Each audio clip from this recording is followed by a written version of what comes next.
What's up, guys? Welcome to another episode of SpeedSim. My name is Andre. And I'm eHouse. And today we're going to be reviewing the new addition to the VFC, the Avalon. Now, the Avalon is their direct competition to the Krytac, would you say? Yeah, they're coming for the belt. They saw the challenge, it was presented, and, much like Macho Man and Hulk Hogan, I'm imagining in my head, you got the Krytac and the VFC wrestlers, and they're duking it out in the ring. This is them. Okay, so there you go.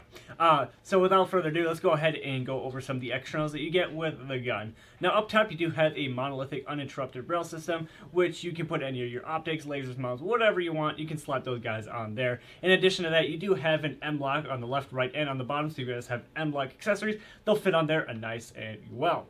Now, moving along, you do have this bright as orange flash hider, which does it amplify?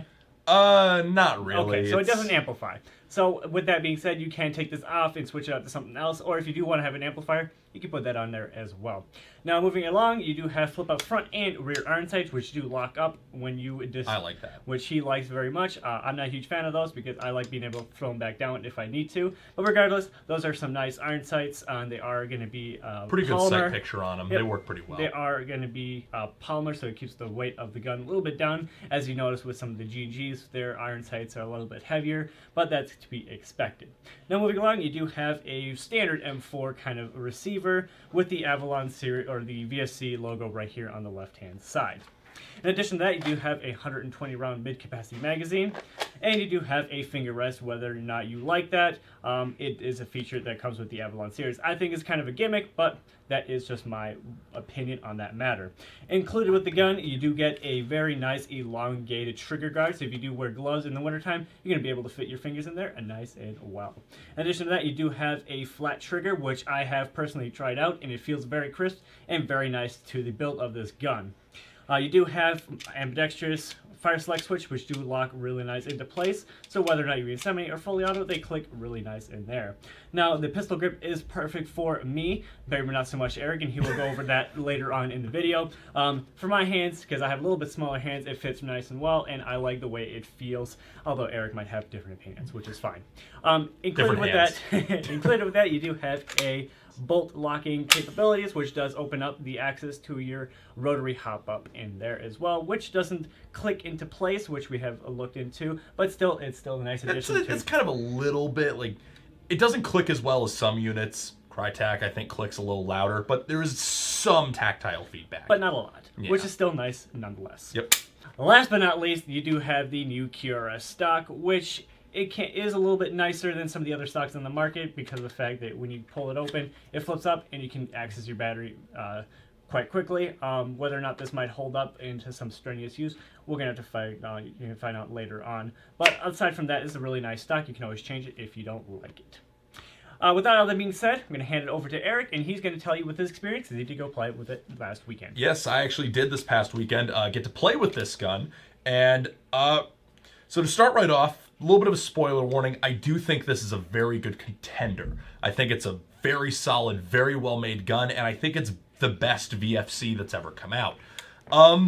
That said, I do. I think it's the best that VFC has ever done.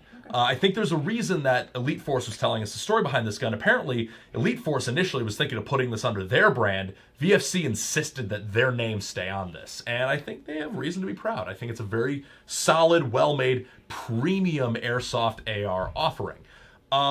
That said, there are some things I would change about it. And I'm just going to start off right with those just because, why not? Andre and I do have a difference of opinion on the pistol grip. That's just because the size of my hands. I have very large hands. I wear an XL or an XXL for gloves. And especially with gloves on, it's just a little bit small for me. Then one of the other things I don't like about it, and this is again kind of a personal thing, is I prefer pistol grips that are a little more vertical. And Krytac's been coming out with those recently. PTS has one of those. And this is just a little more canted in the more traditional style motor angle. And I mean, it's not a big deal, but is something I would personally change. I would definitely swap this pistol grip. The QRS stock, I am not in love with it. This is kind of a problem I have with most stocks on the airsoft market, is it's just a little big for how much battery space it has. It does not hold. I have a 7.4 volt, 3300 milliamp LiPo, which is a big battery, mind you. But This does not hold that even close. It wobbles a little bit, which is not a big deal. I'm used to using an MFT minimalist stock, which is a super nice stock. So again, I'm just not in love with it. The locking tabs, though, and the hinge mechanism, I do really like this design. I think that works really well. But I am concerned just because of things we saw on some of the prototype Avalons with the longevity of these locking tabs. Some of them that I've seen that Elite Force was bringing out, these tabs do fail eventually. Now, that's after. These were the prototypes they had for months and months on end, so I don't know about that. The other thing is, as Andre said, this finger rest. I'm going to differ with all the other reviewers out there who say, oh, you know, after you really use the gun, you start to appreciate it. It's pointless and gimmicky and stupid. If I could remove it, I would. Yeah, it's integrated into the trigger guard, so I guess it's not that big of a deal, but it's pointless. There's a reason you don't see these on pretty much any modern weapon system ever. Yeah. So it's kind of a gimmick. I don't get what the big push with that was for the marketing. I do like that it is mil-spec M-Lock and key mod, not airsoft spec, not some proprietary thing. It's all mil-spec M-Lock and key mod. I like the iron sights. Another thing that I really like, actually, is the selector switch is very crisp. And if you're like me and you actually manipulate your safety in-game, because when I bring up on target, I flip right onto semi-auto, and then I flip right back to safe after I'm done.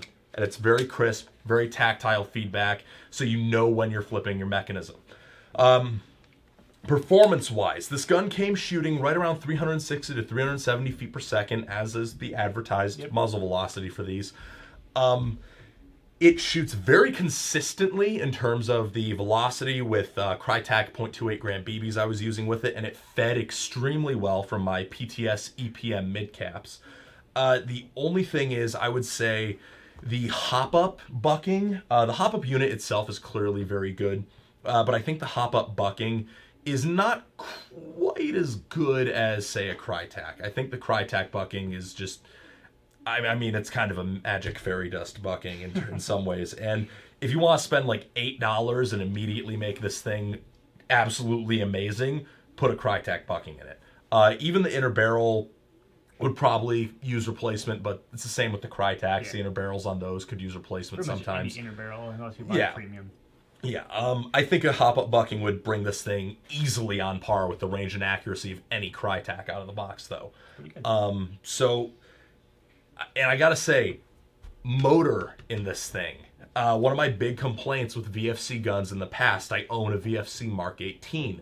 And one of my biggest complaints with that gun was that the motor, I'm not going to mince words, was wet garbage. It didn't have a ton of torque. It didn't have great response. So I immediately replaced it.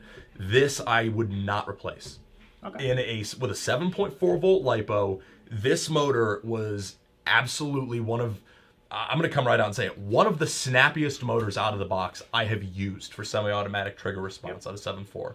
It was really good. I played around with it, and I liked the trigger response. It was really nice. Yep, and I think the flat trigger is very nice for that as well, because the flat trigger has it's not the shortest pull ever, but you get good leverage on it with the flat trigger, and it feels very nice to actuate it quickly. Yep. The gearbox in these, if you've seen the internals photos, theoretically speaking, if you look at the actual gearbox, it's I'll probably throw up a picture here. It's very well built. It's very well reinforced. It reminds me a lot of a G&P gearbox in terms of what things are made of and where they're put. Like, you've got the nice CNC aluminum piston head, you have the nice CNC aluminum cylinder head. You have some nice reinforcement. Then you've got the integrated MOSFET, which is borrowed directly from Krytac. So I think that they've done a really good job of really looking at what works and what has worked for other companies on the market and kind of just incorporating those features into the internals on this gun. So while I was playing with it, I found that, this thing, she kicks ass. I'm not going to mince words. The gun shoots great. I mean, like I said, I would probably replace the hop-up bucking right out of the box, but it's $8. It's not going to kill you. No, you're already spending $350 some on the gun. And I would replace the hop-up bucking in most guns on the market, except for G&G and Krytac, because those two have really, really good hop-up buckings.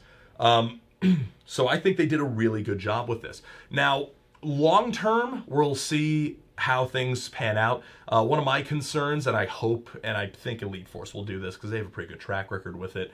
I hope that the internals that are a little proprietary, because I know, for example, the spur gear in here is self-shimming. Yep.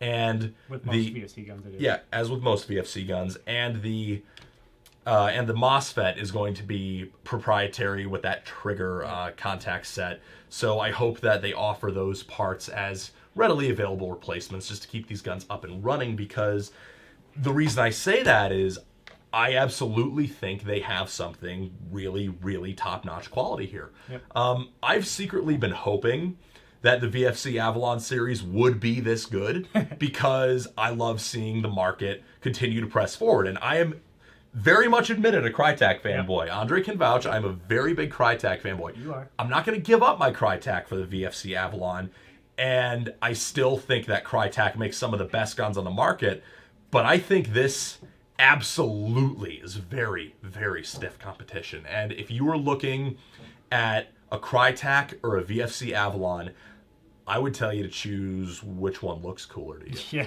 It's pretty good. It's pretty, yeah, I would honestly tell you whichever one looks cooler to you is going to be a solid choice, because I think that they've done a really, really good job with this gun. Like I said, there are some things I would change about it. There are some things I would replace immediately. And that's more like personal preference. Yeah, and that is very personal preference type of stuff. And there are some things I hope VFC and Elite Force will keep in mind to make sure we have the same kind of aftermarket parts support as Krytac has given us, luckily. Yeah. But, like I said, I think it's a damn good gun. Another thing I want to mention is the QRS mid-cap that's included with this gun. Apparently they are going to be selling these separately. Yes. They have them already out, I believe. Yeah, I've seen a couple retailers already. It feeds pretty well. I mean, I've got no real complaints about it. Whether or not you like the looks kind of looks Spider-Man-y. Yeah, whether or not you like the looks is going to be subjective, and I personally still care for my PTS EPMs more. The cool thing that I like about it is it has kind of this kind of digital numbering system on the bottom. Which yeah, but so do the PTS. Yeah, but yours is yeah, they're just dots. A dot matrix. This one's kind of digital, which again, it's cool little detail. I think I liked about the mags. I like that they offer it. Yeah, I mean, it is a good thing that they offer cool it. Mag. But I do think this nub on the bottom could probably be a little more aggressive, but you know, that's up again. It's totally personal preference with these. But I think the QRS mag is very good. I like that you do have the window so you can see if it's loaded. Yep. It might be a little lighter than some mags on the market. Yes, they are quite light. They're kind of on par with the I would say the like the Hex mags. The Hex mags, or more closely like the related. traditional Elite Force. No, well, yeah, the plastic Elite Force ones, but I'm thinking more along the lines of the Amoeba series. Oh yeah, those are pretty light. Well. Yep, but these things don't have that hinge no, thing they do that not. to break. No, but the weight wise, I want to compare. Yeah, weight wise, absolutely. Other than that, I mean, the finish on it looks nice, as you would expect from VFC. That's the thing, you know, if you've handled a VFC AR series rifle before, you kind of know what to expect in terms of the externals and the finish. They've always been known for that. That's something that VFC has always been good at. I like that the rail system has included QD sling mounts on either side. You're always a huge fan of those. Yeah, I like having sling mounts because I run my glorious VTAC sling, and so I like having front and rear sling mounts. Speaking of which, you do not have QD on the stock. Yeah, you do. It's right here. That's not really QD compatible, though, because if you look, there's no actual inner ring to retain the QD points. That's true. So you kind of, but not really, have QD on the stock. So you're going to have to run some paracord through there or something if you want to mount that way. Or you can just mount on the top here. Yeah. You could also, I guess, put a rail-mounted one on the bottom of the stock if you really want to. Type boxes. Yeah, because why not? Another thing for me personally, I do not actually, this is not my ideal length for this gun. Again, for me personally. So I like that VFC came right out the gate with, you know, you've got this CQB length, you've got the 14.5-inch barrel, and I think you've got a 16-inch barrel too. So I do like that they came out with a variety of lengths because for me, I'd probably go with the 14.5. Right. This is, it's a little stubby for me, but it wasn't bad playing with it. I had a lot of fun playing with it. I do, like I said, I do think it's a super premium, very well-made gun. And at the end of the day, I don't know if it's the Krytac killer, but it is definitely a Krytac it's in the contender. race. Yes, it is in the race. VFC and Elite Force have something, I think, very premium quality here. So hopefully they continue to support it and start gaining some of that equity in the market and pushing us forward ever more. Right. All right, guys. Thanks for watching our review of the kind of new addition to the Elite Force market, the Avalon series by VFC. Yep. This has been another episode of SpeedSim. My name was Andre. And I'm Ehouse. And thanks for watching, guys, and we'll catch you in the next one. Peace. See you later.